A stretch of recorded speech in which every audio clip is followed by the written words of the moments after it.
Science technology میں ترقی اور معاشی خوشحالی کی بنا پر یورپ کے اکثر لوگ مذہب کی بات کم ہی سنتے ہیں، اور جو سنتے بھی ہیں وہ کہتے ہیں کہ جو اسلام تم پیش کر رہے ہو واقعی بہت خوبصورت ہے، مگر یہ صرف کتابی چیز ہے، اگر نہیں تو دنیا کے اسلامی ملکوں میں سے ایک ملک کا بھی نمونہ ہمارے سامنے پیش کرو، اور یہ ہم پیش کرنے سے قاصر ہیں، اور یہ ہماری تبلیغ میں ایک بہت بڑی رکاوٹ ہے۔ وہ عیسائی لوگ ہیں یا دیریا لوگ ہیں جو یہ بات کرتے ہیں؟ سبھی مکس ہی ہیں، ہاں، سب مکس ہے، عیسائی بھی کہتے ہیں؟ عیسائی بھی کہتے ہیں، تو ان سے آپ نے کبھی یہ سوال کیا کہ عیسائیت کا نمونہ تو دکھاؤ کہیں؟ لیکن ہم تو اپنا نمونہ پیش کر رہے ہیں نہیں، اسلام۔ کاؤنٹر سوال، اگر انہوں نے اس پریمس کو قبول کیا ہے کہ تعلیم ہم کتب کے حوالے سے نہیں لیں گے بلکہ نمونے کے حوالے سے لیں گے، یہ پریمس ہے نا اس کا، جی، کہ نہیں؟ نمونہ، ہاں جی، یہی کہ ہم کسی تعلیم کو اس کے ماننے والوں کے نمونے کے حوالے سے قبول کریں گے، کتب کے حوالے میں ہمیں کوئی دلچسپی نہیں، ٹھیک ہے؟ ٹھیک۔ تو ان سے کہو آپ بتاؤ عیسائیت کی تشریح کر کے دکھاؤ، کیا 300 سال پہلے کی انگلستان کی عیسائیت کے نقوش ظاہر کرنے میں ممید ہوگی، جبکہ عورتوں کو زندہ جلایا جاتا تھا اس الزام پر کہ انہوں نے جادوگری کی ہے، جادوگرنیاں بن گئی ہیں؟ یا اسپین کے ظلم کی داستان کو تم عیسائی مذہب کی صحیح تفسیر اور تعبیر سمجھو گے؟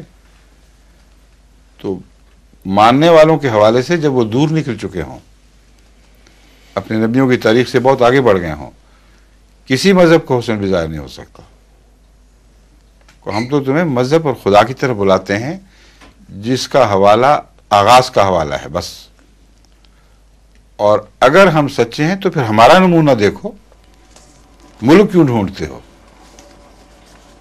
جو کہنے والے ہیں ان کا فرض ہے، ہمارے جلسے پر آؤ، دیکھو تو صحیح کہ کس قسم کا کراؤڈ ہے، کیا ان کے اخلاق ہیں، کیسی خدمت کے جذبے ہیں۔ ادھر آؤ، جب ایم ٹی اے کے نمونے دیکھو، کبھی دنیا میں ایسی چیز کبھی ہوئی ہے کہ ہزارہ نوجوان اور مخلصین ایک کوڑی پیسہ لیے بغیر اپنی طرف سے خرچ کرتے ہوئے، اپنا قیمتی وقت خرچ کرتے ہوئے دن رات خدمت پر مامور ہوں، اور محبت کا یہ عالم کہ کالا سفید کے ساتھ مل گیا اور زرد کالے کے ساتھ ایک ہو گیا، یہ اسلام ہے؟ اگر تمہیں دیکھنا ہے تو ہمارے اندر دیکھو۔ اگر تم بنی نوع انسان کی ہمدردی میں ہماری تعلیم سے متاثر ہو کہتے ہو کہیں نہیں، تو ان ملکوں میں کیوں ڈھونڈتے ہو جو ہمیں مانتے ہی نہیں؟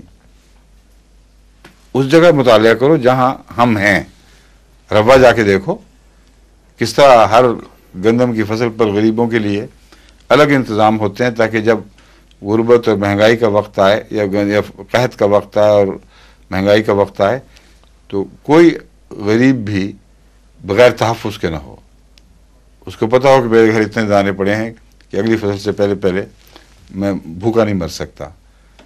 یہ نمونہ جنہوں نے آپ کو ان نمونوں کی طرف بلایا وہ پیش بھی تو کر رہے ہیں۔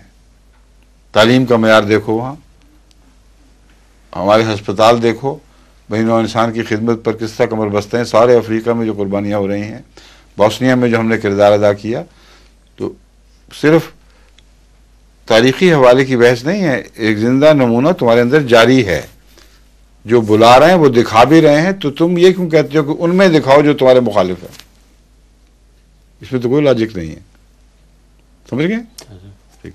ظہور مہر